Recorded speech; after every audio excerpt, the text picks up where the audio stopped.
Olá, uma boa noite, na graça e na paz de nosso Senhor e Salvador Jesus. Mais uma vez estamos aqui trazendo para você o melhor da informação. Bom, hoje a gente vai falar um pouquinho sobre o capítulo 19 do Evangelho de João. Nós já temos acompanhado e veja só que interessante. O Evangelho de João nós já estamos terminando inteiro.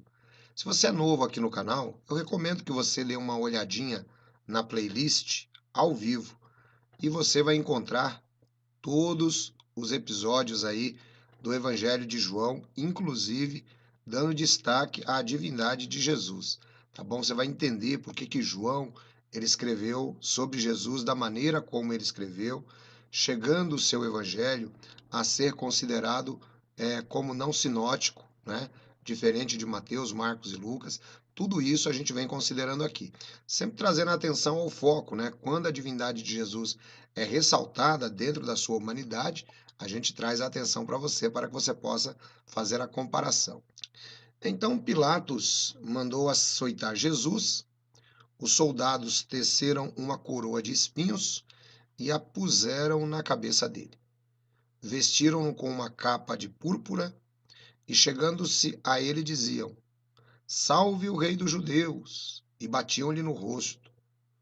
Mais uma vez Pilatos saiu, disse aos judeus: Vejam, eu o estou trazendo a vocês, para que saibam que não acho nele motivo de acusação.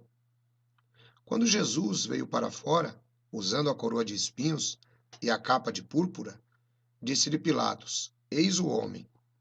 Aqui é muito interessante que esse eis o homem que Pilatos diz, por mais que Pilatos está tentando, né, dizer que não encontra acusação em Jesus, Pilatos ele participa, né, na chacota que é feita, na coroa de espinhos e na capa púrpura, né?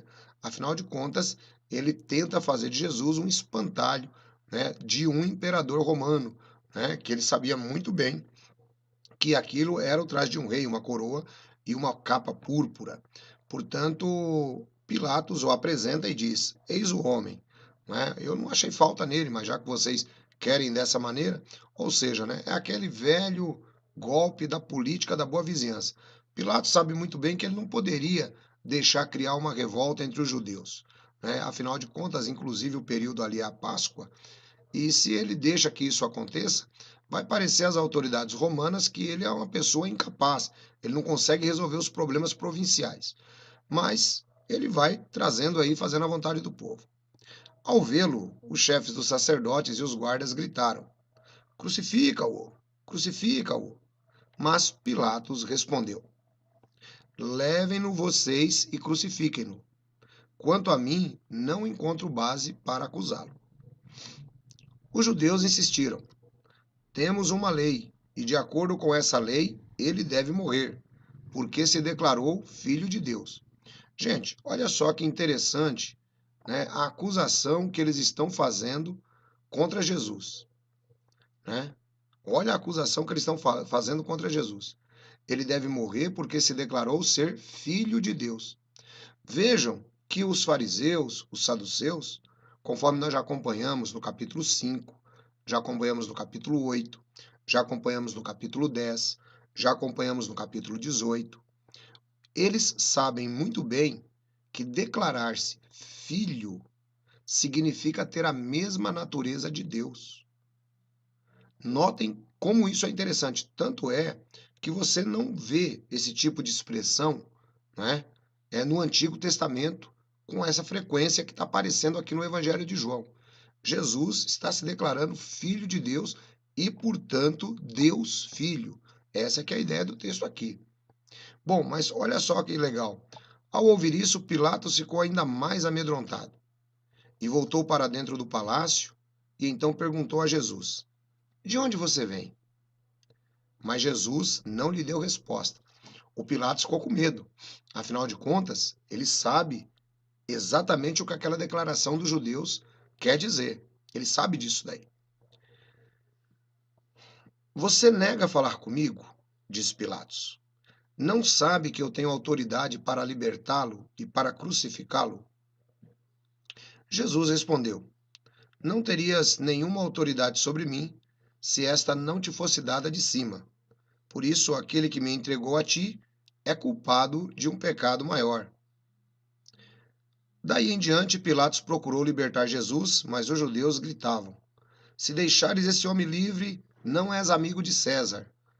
Quem se diz rei opõe-se a César. Note que, conforme eu já acabei de citar, Pilatos ele fica meio amedrontado com essa história, tipo, esse pessoal aqui vai me causar problema. Eles vão reclamar para César, eles vão mandar cartas para lá, vai ter um problema sério e eu posso até perder o meu cargo aqui de governador provincial. Essa é a ideia do Pilatos, tá? E aí, o versículo 13 diz exatamente isso. Ao ouvir isso, Pilatos trouxe Jesus para fora, sentou-se na cadeira de juiz, num lugar conhecido como pavimento de pedra, que em aramaico é Gábata. Era o dia da preparação da semana da Páscoa, por volta do meio-dia. Eis o rei de vocês, disse Pilatos aos judeus. Mas eles gritaram: Mata! Mata! Crucifica-o! Devo crucificar o rei de vocês? Perguntou Pilatos. Não temos rei senão César, responderam os chefes dos sacerdotes. Finalmente Pilatos o entregou a eles para ser crucificado. Então os soldados encarregaram-se de Jesus. Levando a sua própria cruz, ele saiu para o lugar chamado Caveira, que em aramaico é chamado Gólgota. E ali o crucificaram, e com ele 2 outros, um de cada lado de Jesus. Pilatos mandou preparar uma placa e pregá-la na cruz com a seguinte inscrição: Jesus Nazareno, Rei dos Judeus. Aqui é muito interessante quando a gente vê essa placa que foi pregada na cruz, né, com a inscrição Jesus Nazareno, Rei dos Judeus. Essa placa está acima da cabeça de Jesus, né? Onde Jesus passasse, ou, aliás, onde as pessoas passassem ali, elas veriam essa placa. Essa placa tinha letras grandes, né? De modo que seria muito difícil Jesus ser crucificado em uma crux simplex, porque essa placa ficaria muito alta, né, para colocar ela acima das mãos de Jesus, e estando ela acima da sua cabeça, conforme disse aqui, né, os braços cobririam esta placa. De modo que essa placa ela fica bem visível acima da cabeça de Jesus, porque Jesus estava com os braços abertos, né? Então, olha aí a inscrição, né? Jesus Nazareno, Rei dos Judeus. E uma coisa interessante, só para você ver que era uma placa grande, não era uma plaquinha pequenininha, porque ela foi escrita em 3 idiomas, notem comigo. Muitos dos judeus leram a placa, pois o lugar em que Jesus foi crucificado ficava próximo da cidade. E a placa estava escrito em aramaico, latim e grego. Os chefes dos sacerdotes dos judeus protestaram junto a Pilatos: Não escrevas o rei dos judeus, mas sim que este homem se dizia ser rei dos judeus. Pilatos respondeu: O que escrevi, escrevi. Né? Tipo, vocês já estão me torrando a paciência, ainda quer corrigir o que eu estou escrevendo? É mais ou menos a ideia do Pilatos. Tendo crucificado Jesus, os soldados tomaram as roupas dele e as dividiram em 4 partes, uma para cada um deles, restando a túnica. Esta, porém, era sem costura, tecida numa única peça de alto a baixo. Não a rasguemos, disseram uns aos outros. Vamos decidir por sorteio quem ficará com ela. Isto aconteceu para que se cumprisse a escritura que diz: Dividiram as minhas roupas entre si e tiraram sortes pelas minhas vestes. Foi o que os soldados fizeram. Perto da cruz de Jesus estava sua mãe, a irmã dela, Maria, mulher de Clopas, e Maria Madalena. Quando Jesus viu sua mãe ali e perto dela o discípulo a quem amava, disse à sua mãe: Aí está seu filho. E ao discípulo: Aí está sua mãe. Daquela hora em diante, o discípulo a levou para casa. Esse discípulo aqui é João, né? Então ele agora é incumbido por Jesus, na cruz mesmo, de cuidar da própria mãe de Cristo. Mais tarde, sabendo então tudo o que estava concluído para que se cumprisse a Escritura, Jesus disse: Tenho sede. Estava ali uma vasilha cheia de vinagre. Então embeberam uma esponja nela e colocaram a esponja na ponta de um caniço de sopo e a ergueram até os lábios de Jesus. Tendo provado, Jesus disse: Está consumado. Com isso, curvou a cabeça e entregou-lhe o Espírito. Esse era o dia da expiação, dia da preparação, e o dia seguinte seria um sábado, especialmente sagrado. Por não quererem que os corpos permanecessem na cruz durante o sábado, os judeus pediram a Pilatos que ordenasse que lhes quebrassem as pernas e os corpos fossem retirados. Viram então os soldados e quebraram as pernas do primeiro homem, que foi crucificado, com Jesus e em seguida do outro.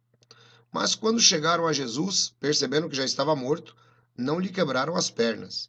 Mas em vez disso, um dos soldados perfurou-lhe o lado de Jesus com uma lança, e logo saiu sangue e água. Aquele que o viu disso deu testemunho, e o seu testemunho é verdadeiro.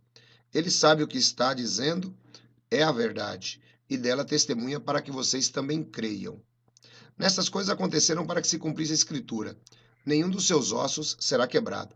É incrível como nós observamos, né, a Escritura se cumprindo todo o tempo em Jesus. Né? Só que na morte de Jesus são mais duas profecias que estão se cumprindo.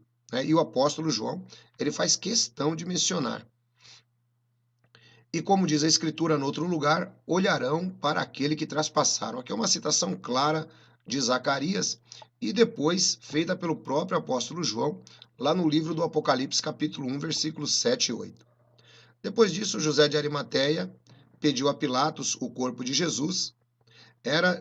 José era discípulo de Jesus, mas o era secretamente, porque tinha medo dos judeus. Com a permissão de Pilatos, veio e o levou embora. Ele estava acompanhado de Nicodemos, aquele que antes tinha sido visitado por Jesus à noite. Nicodemos levou cerca de 34 quilos de uma mistura de mirra e aloés. Tomando o corpo de Jesus, os dois o envolveram em faixas de linho, juntamente com especiarias, de acordo com os costumes judaicos de sepultamento. No lugar onde Jesus foi crucificado, havia um jardim, e no jardim um sepulcro novo, onde ninguém jamais fora colocado. Por ser dia da preparação, para os judeus, e visto que o sepulcro ficava perto dali, colocaram Jesus ali. Então, note só que interessante, né? Nós percebemos aqui esse momento da crucificação de Jesus, onde Jesus ele é apresentado a Pilatos, né? E aí talvez você esteja dizendo assim, mas espera aí, e onde está aí a passagem que o Pilatos lavou as mãos, né? O texto, conforme nós acabamos de citar, de João, no Evangelho de João, ele vai mostrando aí todo esse momento do julgamento de Jesus. Mateus, ele faz o relato, né? A gente vai considerar lá na frente também, porque a gente vai, assim que terminar o Evangelho aqui de João, a gente vai continuar com os outros evangelhos. Então, Mateus, ele diz lá no capítulo 27, versículo 24, esse mesmo relato mostrando o momento em que Pilatos, ele lavou as mãos, né, ele pediu água e lavou as mãos, conforme a cena que você está vendo aí. Né?